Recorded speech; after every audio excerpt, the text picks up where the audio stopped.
бол олон нийтийн сүлжээнд тархаж бас нэлээдгүй шүүмжлэл дагуулдаг. Тэгэхээр энэ өсвөрийн баг тамирчид дээр бас яг бас төрөөсүүдээ яаж анхаарсан бэ? Танай яамнаас тухайлбал одоо энэ санхүүжилт хөрөнгөний шийц асуудал байгаа юм. Эсвэл олимпийн ороонд байгаа. За олимпийн орооноос энэ асуудлаар мэдээлэл гаргасан байлээ. Тэгээд мэдээлэл гаргахдаа тухайн тамирчид маань өөрсдөө ерөнхийдөө холбоод нь зочдлбуудлаа захиалж байгаа шүү дээ. Тэгээ нислэг нь үүрээр буугаад буудалд одоо орох цаг нь болохоор ерөнхийдөө дэлхийн нийтийн жишгээр 2 цаг байдаг. Үдээс хойш 2 цаг. Гэхдээ тухайн холбоо нь одоо зочдлбуудалтайгаа ярилцаад 6 цагаас өрөөнд нь оруулах ийм одоо ойлголцолд хүрээд тэгээ тэр хооронд тамирчид амарч исэн үеийн зураг гэдэг ийм тайлбарыг хийсэн байсан. Тэгээ одоо олимпийн хорооноос тухайн тамирчдаа бас тодорхой хэмжээний боломжоор санхүүжилт шийдсэн юм байлээ.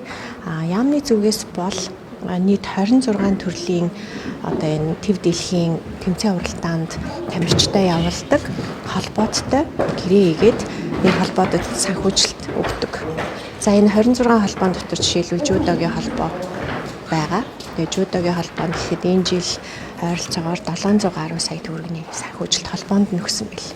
Тэгээд үүн дээрээс бид нар боломжоор одоо биеийн тамир спортын хороон дээрээ спортын ордон дээр үн төлбөргүй буюу одоо татвар төлөгчдийн санхүүжилтээр гэсэн үг шүү дээ. Одоо бэлтгэл хийх өөрөө тасалгаагаар боломжоор хангаад ингээд чадлаараа иймэрхүү дэмжлэгүүдийг үзүүлдэг гэсэн үг. Холбоод нь тухайн мөнгөө гэрээндээ заасны дагуу тамирчтайгаа одоо тэмцээнд явуулах уу, эсвэл бэлтгэлтэн зарцуулах уу, за мөн дасгалжуулагчдын цалин өгөх гэх мэтчлэн өөрсдийнхээ шаардлагын дагуу зарцуулдаг гэсэн үг.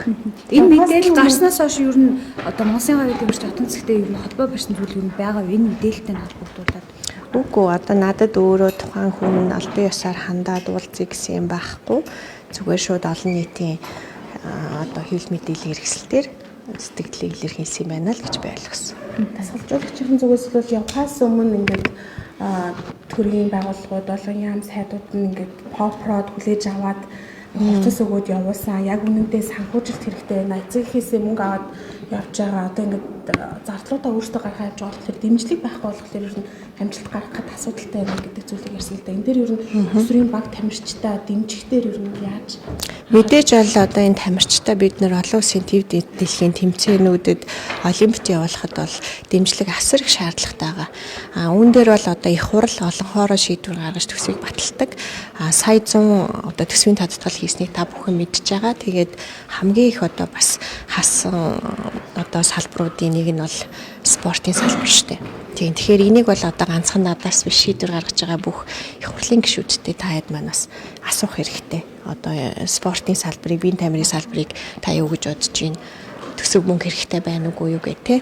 Манай зүгээс болохоор сая хэлсэн 26 холбоотой гэрээгээд энэ холбоодтой санхүүжилт өгсөн. Тэгээд тэр гомдол гаргасан жюдогийн холбоонд гэхэд энэ жил 700 гаруй сая төгрөг татвар төлөгчдийн мөнгнөөс хуваарлж өгсөн байна гэсэн үг. Үүнээс гадна спортын төв ордонд бас заалаар хангаж өгдөг. Тэгэхээр одоо чадлаараа ингээд дэмжээ явж байгаа гэсэн үг. Гэхдээ бид нар цаашид энэ төсөв мөнгийг одоо нэмэгдүүлэх үнэхээр шаардлагатай байна. Эх онд одоо яг спорт ордонд хэрэг төсөв мөнгө суусан юм. Эх онд ч гэсэн одоо маш дутагдaltaй байна. Одоо он гараад өвлийн олимп болох гэж байна. Өвлийн олимпиад бол бас манай одоо энэ тамирчдын маань амжилт бас нэлээд хойгууд байдаг. Одоогоор тэгээ 2-4 тамирчин, 2 тамирчин болго өвлийн олимпиад оролцох эрхээ авцсан. 2 тамирчин нэмэгдэх магадaltaй байгаа. Тэгэхээр маш цөөхөн тамирч ордог гэсэн үг. Тэгэхээр бид нар одоо цас мөстэй орон байж ич өвлийн одоо олимпийн төрлүүдэд тамирчнаа илгээх юм одоо бэлтгэлч гэдэг юм уу сонирхол нэлээд бага байсан гэсэн үг байна шүү дээ. Тэгэхээр энэ дээр бол цаашид бид нар анхаарыг гэж бодоод одоо өвлийн спортыг нэлээд дэмжих төсвүүдийг суулгаж өгсөн байгаа. Үүнээс гадна 28 оны олимпийн бэлтгэл ажлыг одооноос бид нар төлөвлөгөөгөө боловсруулаад удахгүй мэргэжлийн холбоодоо хэлэлцүүлэх гээд ингээ бэлтгэл хангаад байж гин. Тэгэхээр энэ рүүгээ бас шаардлагатай бэлтгэл ажлын төсөв санхүүг боломжоор одоо оруулж өгсөн байгаа. Тэгээд цаашлаад ер нь мэргэжлийн холбоотойгоо нэлээд хилцүүлэг хийж ойр ажиллах шаардлага байгаа. Үүнээс гадна одоо энэ мэргэжлийн баг тамирчдын бэлтгэлийн баазд хөрөнгө оруулалт нэлээд шаардлагатай байгаа. Тэгэхээр эхний ээлжинд бас бэлтгэлийн баазаа засах, янзлах ийм хөрөнгө оруулалтууд тусгасан байгаа. Гэхдээ одоо энэ төсөв маань яг хилцэгдээд явж байна. Энэ 4-5 дахь өдрүүдэд төсвийн маань бас санал хураалтууд улсын их хурлын чуулганаар орно. Тэгэхээр энэ дээр одоо бас их хурлын гишүүд маань нэлээсээ анхаарах байхаа л гэж найдаж байна. Мэдээж улс орны эдийн засаг нөхцөл байдал хүнд байна. Одоо багш нар, эмч нарын цалингийн асуудал, ахмадын тэтгэврийн асуудал гээд нэлээд олон зарлуудаас танхаар ингэж орж ирж байгаа юм байлээ. Гэхдээ цаашид бид нар ер нь бол одоо энэ баялгаас орж ирж байгаа орлогоо мөн одоо энэ төрийн компаниудынхаа ашигт байдлыг нэмэгдүүлж төсвийнхаа орлогыг нэлээд нэмэгдүүлэх шаардлагатай гэж үзэж байгаа. Монгол улсын засгийн газрыг Английн Фулхэм хөл бөмбөгийн багаас арбитрийн шүүхэд өгж байгаа гэдэг мэдээлэл байсан. Яг тэр нөгөө Монголыг гадаадд сурталчлах зардлын хүрээнд тус багтай хамтарч ажиллах гэрээ байгуулсан боловч төлбөрийн 430 мянган фунт стерлингийн төлөөгүй гэдэг асуудлаас үүдэлтэйгээр арбитрийн шүүхэд өгж байгаа гэдэг асуудал мэдээлэл байсан. Энэ үнэн үү? Танд ямар мэдээлэл?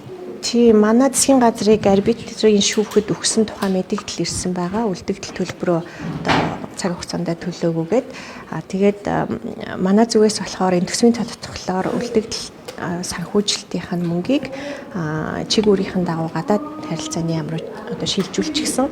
Тэгээд гэрээ шилжүүлэх болон энэ ажил үүргээ одоо үйлцэж авалцах, тэн дээр ажлын хэсэг гарч дүгнэлт хийх мэтлэн нэлээд ийм бичиг цаасны ажлууд явж байгаа. Үүнээс гадна үлдэгдэл төлбөрийг бид нар ер нь одоо төлөх албатай юу, гэрээнд юу заасан байна, тэрийг судлах гэд нэлээд ийм судлах, харах, дүгнэх ийм ажлууд явж байгаа учраас ийм хоцрогдолтой. Гэрээг нь уушхаар after party бүхэн одоо хөл бөмбөгийн тоглолтоо одоо нөгөө удирдлагын тоглолт гэхээр after party-нд оролцох 5 тикет одоо тоглолт хөл бөмбөгийн тоглолтыг үзэх 20 тикет энтергээд тийм хэсгүүд бас байсан. Тэгэхээр энэ тоглолтын одоо хэн үзээд яваад юм бол засгийн газрын гишүүд үздэг байсан юм уу? Хяналт тавьсан бол манай дээр ирсэн тайлан дээр бол хин нэгэн хүн үзсэн гэсэн нэг ч тайлан байхгүй. Тэгээд Англид суугаа Монгол улсын элчин сайдын яамд энийг ядаж та хэд маань ашигласан ийм мэдээ байна уу гэд асуусан. Тэгээд бас л тэнд одоо ашиглаагүй. Одоо ийм гэрээгээр олгогдсон боломж юм байна гэж ойлгосон. Ер нь бол тийм үдсэн тайлан одоогоор байхгүй. Гишүүний хоцроод ирчлээ. Энэ физикал Азиад манай тамирчдын хувьцыг бас засгийн газраас хөрөнгө оруулсан, төсвөөс хөрөнгө оруулсан гэсэн ийм мэдээлэл яригдаад байгаа. Энэ дээр та нэг тодорхой. За манай яам дээр ийм ил тод одоо миний мэдхийн тухайн багт тамирчдад ямар нэгэн одоо мөнгө гарсан тийм ямар ч мэдээ байхгүй. Би бол үгүй байх гэж бодож байна. Монголыг гадаадд сурталчлах ажилд ер нь Монгол улсын засгийн газар соёлын яамнаар дамжуулаад ер нь өнгөрсөн хугацаанд хитэн төгрөг зарцуулсан юм бэ? Нэгдсэн тоо мэдээ ер нь байгаа юу?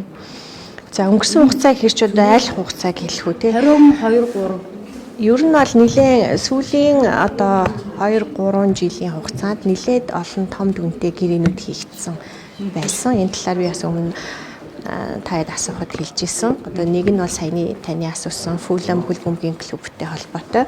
За үүнээс гадна BBC, CNN, Edelman, Boston Consulting Group гэх мэтчлэн ийм байгууллагуудаа нэлээд том дүнтэй одоо дандаа сая доллароос дээш дүнтэй ийм гэрээнүүд хийгдсэн байсан. Одоо энэ эдийн засаг төсөв хэцүү байгаа үед үлдэгдэл төлбөрийг бид нар гэрээний өрөөнд төлж таарах баг тийм. За зарим одоо гэрээнүүд нь дуусчихсан, зарим нь бол үргэлжилж байгаа. Тэгээд гэрээгээр хүлээс үүргээр бол одоо тэгээд зарим нь бол төлж таарна. Гэхдээ бас энэ дээр зарим нэг учир дутагдaltaй зүйл байгаа. Жишээлх юм бол Boston Consulting Group-ээр хийлгэсэн судалгааны тайл нь одоо миний хувьд болон одоо манай яамд ажиллаж байгаа мэргэжилтнүүдийн хувьд шаардлага хангахгүй баахан презентац байгаа.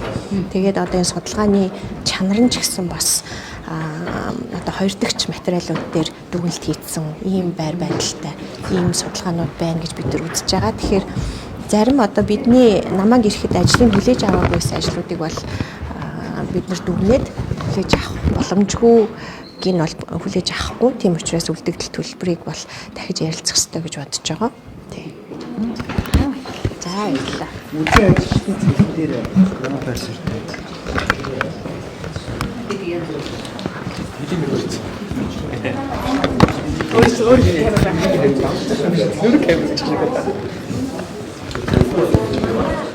Соёл спортын тэмдгээс мэдээ